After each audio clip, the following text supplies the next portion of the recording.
Hi guys, so we were supposed to complete the glossary part and the exercises of chapter 1.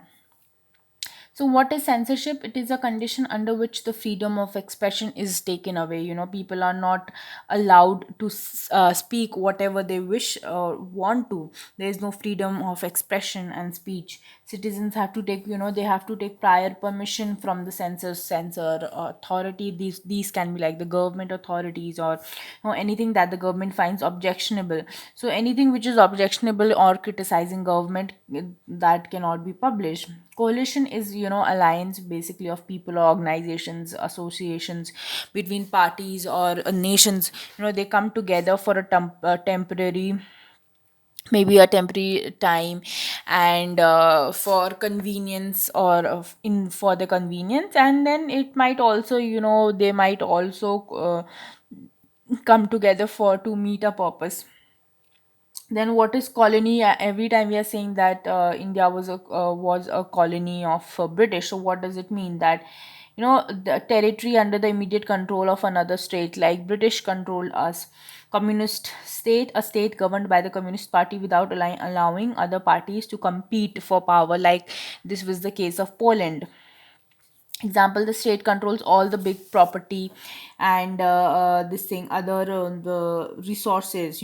It says that no one is no private property is allowed, and etc. What is coup? A coup d'etat, pronounced coup d'etat, or simply a coup, is a sudden overthrow. The government of that particular country is removed illegally. As in, see, the government can only be removed by the when the term is over and they're selected on the basis of election. But if it is not that their term is getting over, but there is an overthrow of the government by the military or any extremist group in the country, then that's called coup. It may or may not be violent in nature. The term is French for a sudden, the term is French. So coup means it's a French term which means sudden blow or strike to a straight state. So sudden blow मतलब अचानक से हो जाता है and everything. Martial law system of rules that takes effort when a military authority takes control of normal administration of justice. So when usually we know that all the cases, and whether there is conflict in a democratic country, the cases go to court. But sometimes it is in the normal administration of justice, it does not go to a court, rather it goes to a military authority, who decides on that. That's called martial law. Political prisoners held in prison and otherwise, they may be detained or held, perhaps under the house arrest, or because of a government consider that their ideas, images, or activities as a threat to the authority of the state. Maybe they are challenging the authority of that state, or often exaggerated or false cases are foisted on them, and that is why, maybe they're challenging the government or they are speaking against it. Though the opposition has the citizens of the country, they have the right to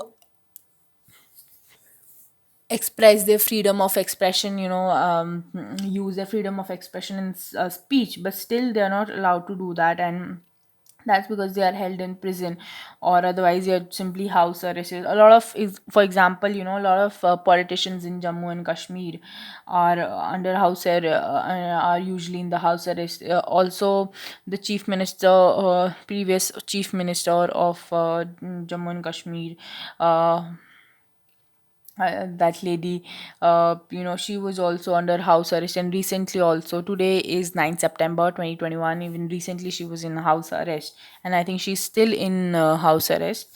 So that's a threat to the authority of the state. Often it's seen that false cases are put on the people of such people of political prisoners. Referendum is, it is a, it's a direct vote. You say that you decide, the people living in an area decide whether they want entire electorate is, electoral matlab whoever are eligible to aid the population above the age of 18 years, whether they accept or reject a particular proposal. It's seen that, for example, here in the case of this thing Chile, we saw that how the dictator Mr. Augusto, who was the military leader general, who after when he overthrew the government, and later when he again said, okay fine, I think my people want me to continue ruling and everything, so let's, okay fine, I know he believed in himself quite a lot, and he agreed that okay, referendum will be done. But instead what happened, that they saw that, he saw that a lot of votes were in, no, were in the favor that he should not continue. And especially this is also seen in the case of, Kashmir. The Kashmir, the region of Kashmir, India also has the, if like this is Kashmir, okay, then India also has portion to it, and Pakistan also has portion to it. Matlab, there's already the Pakistan have their Kashmir and we have our Kashmir. But still, even the Kashmir which is under the control of, not control, under the area of territory of India, for that also they say no, you should have referendum and ask the people that whether you want to be part of Pakistan or India. So a sudden referendum can also not be taken in place. But here the logic what of Kashmir is that they were promised that a referendum will take place by their ruler, who was the, that Rana Pratap. So he promised. But according to many documents, it is said that, this there was an agreement within the government of India and the ruler Mr. Rana Pratap, that he is giving his territory to India, and India and Kashmir will be under the um, a territory of India. So, but that's a debate, that it still goes on. Strike is mass refusal by workers, employees to perform work due to certain references because of demands not met. Whether it's about working conditions, maybe, or the time, hours, duration, or working conditions. In most democratic countries, the right to strike is illegal. In India also, there are some of the essential services which cannot go in strike. For example, hospitals and etc. The public facilities, they cannot go on strike. They have to work, and if they won't go, they are removed from the service.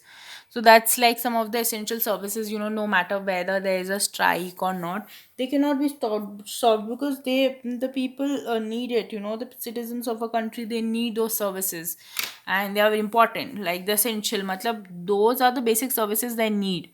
Trade union, we've also discussed that it's an association of workers, who come together so that their voices are heard, and they come together so that they make certain wants. Example, any want, or an they want their voices to be heard, then that's run through members of the trade union. They all form an association.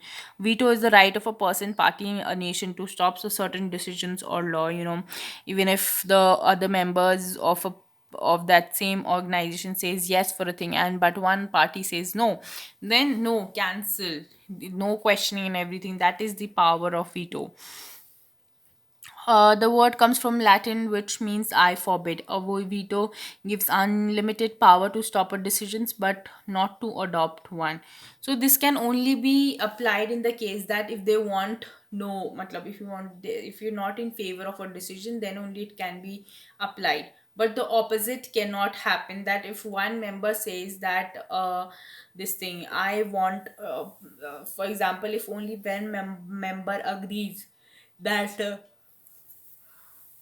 The schools will also be open on Sunday, but other member says no, that no, it won't be open on Monday, so the schools will not be opened on Mondays.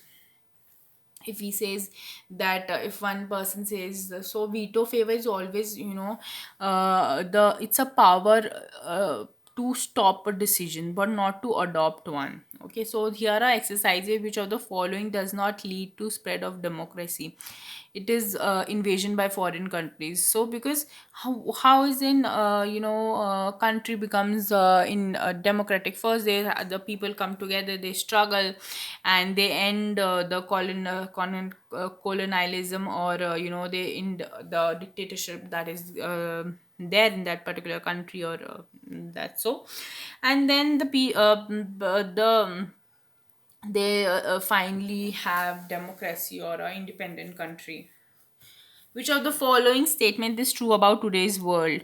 So, monarchy as a form of government has vanished. No, monarchy hasn't vanished, because even this England still has a monarchy system, even if it's constitutional monarchy or that thing.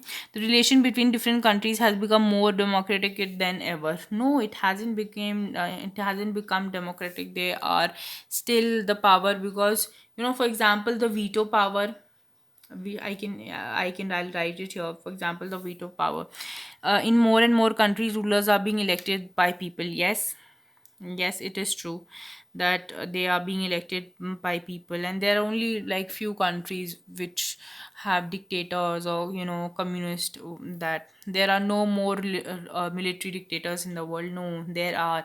We saw the story of Myanmar, where Wansu, the Nobel Prize winner, who is also the, I think, prime minister, and she was also under house arrest. We saw that how she became this thing. She was a leader, a political activist who was also this thing. Like, even when their the Myanmar leader, even if she was under a house arrest, and even today, in 2021, events have had taken place where today, in today's Myanmar, there is military rule, because in the last few years events happened, and I think the political activist Mrs. Wans, that lady, she's Wang San Suki, she is under house arrest, I think, in the present time also. Matlab, she was not in between, but I think again she is, or she's not. But if today military rule, presence of military rule is there, there was Rohingya crisis because of it in Myanmar, in which a lot of there was mass killing of people belonging to Rohingya. So that was there, and that was possible only because there was a military dictatorship, controlled by the military power. Use the following statements to complete the sentence. Democracy in an international organization requires that all countries in the world should be treated equally. See, as we've told now, that one person, one vote. Similarly, one country, one vote. The rich country shouldn't have a greater say. Why? Because they're giving more funds to the company. No, that shouldn't happen. Countries should have a say according to their military power. No, they shouldn't have. All our people are equal. Should have be treated in respect to proportion of their population. No. What about the countries which have a population of around 7 billion, 6 billion, and what about the countries who just have a population of maybe 1 million? So why should they be lagging behind or not have equal say based on the information? So it's a match. Actually is basically end of, we saw end of military rule, and then we saw referendum. Then Nepal king agreed to give up his powers. Poland, we have seen end of power, one party. That is, here we are talking about communist. Okay, ST. We talking about communist party and their end to rule. Then Ghana, freedom from British rule. We saw that what was the name of that leader? I can't recall. Wait, I'll just see. The leader's name, I think it was, yeah, Nkrumah. Who became even the first um, this thing leader, sorry, the president of Ghana. But later, of course, things didn't uh, become so soon, and he himself got, he said that I'll be the president for life, but he was overthrown by the military in 1996, and then their freedom for democracy started. What are the difficulties people face in a non-democratic country? Give answers from the drawing from people. For the example of, see, they don't have public participation. We've seen the example of all these above countries. So you can again come up, make a proper answer. Which freedoms are usually taken away when a democracy is overthrown by military? They don't have even the basic of political freedoms. Whether it's about a right to vote or right to choose who they want to see their leaders, the right to criticize. No, you cannot criticize the military or a power who people who are in dictatorship or ruling.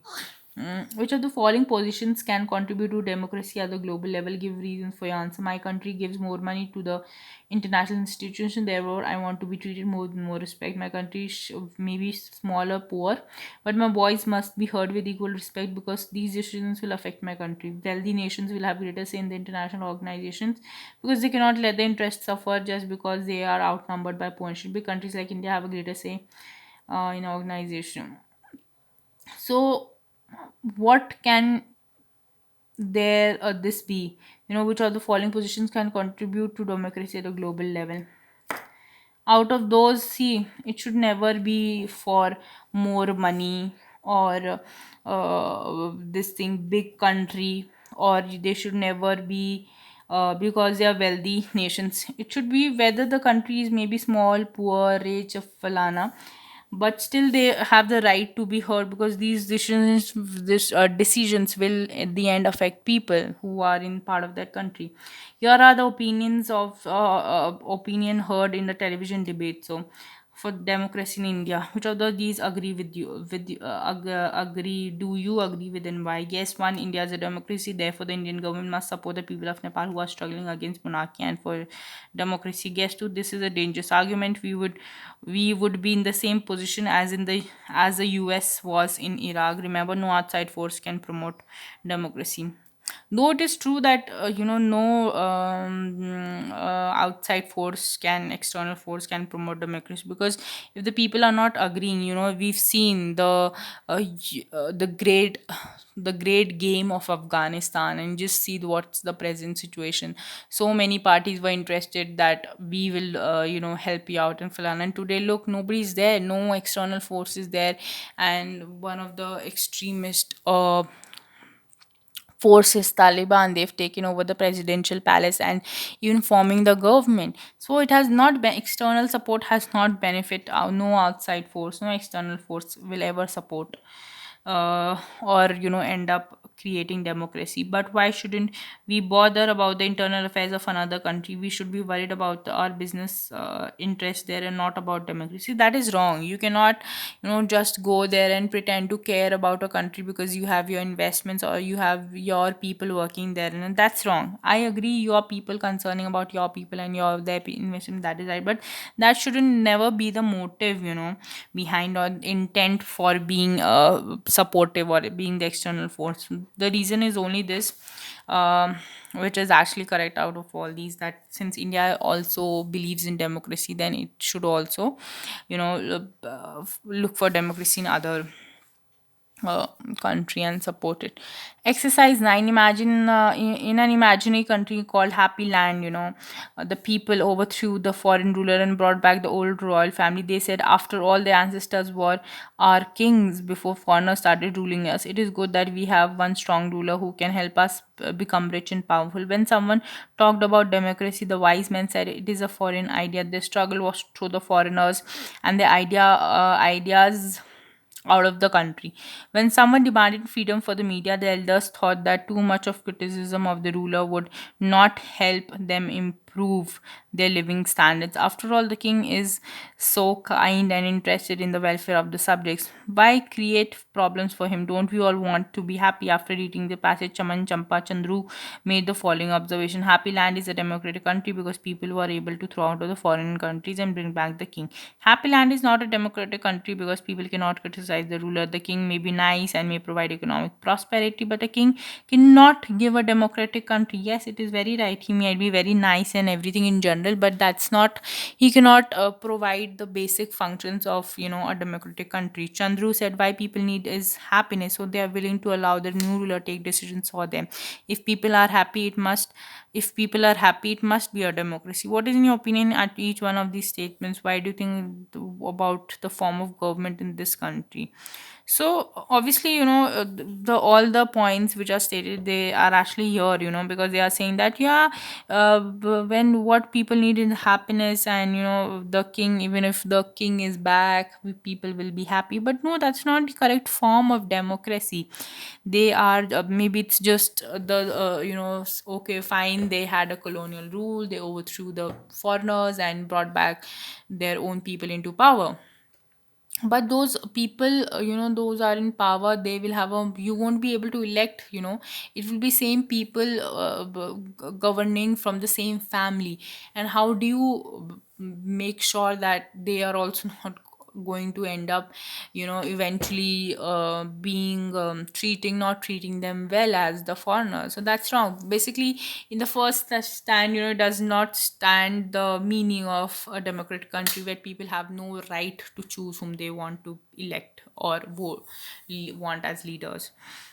From different groups in your class, and collect different types of information, whether news clippings, articles, photographs about struggles of democracy in that country, and focus what makes the government not non-democratic, what are the main complaints and demands of the people in that country, how do existing rulers react to people's demands, and what are the main leaders of the struggle of democracy. You could present, and then you can just make a chart or saying that there and come up.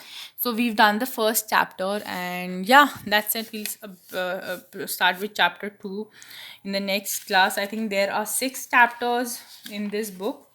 uh, mm, yeah, there are 6 chapters, so we'll start with the next chapter in the next class. Till then, guys, take care and be happy, stay positive in life.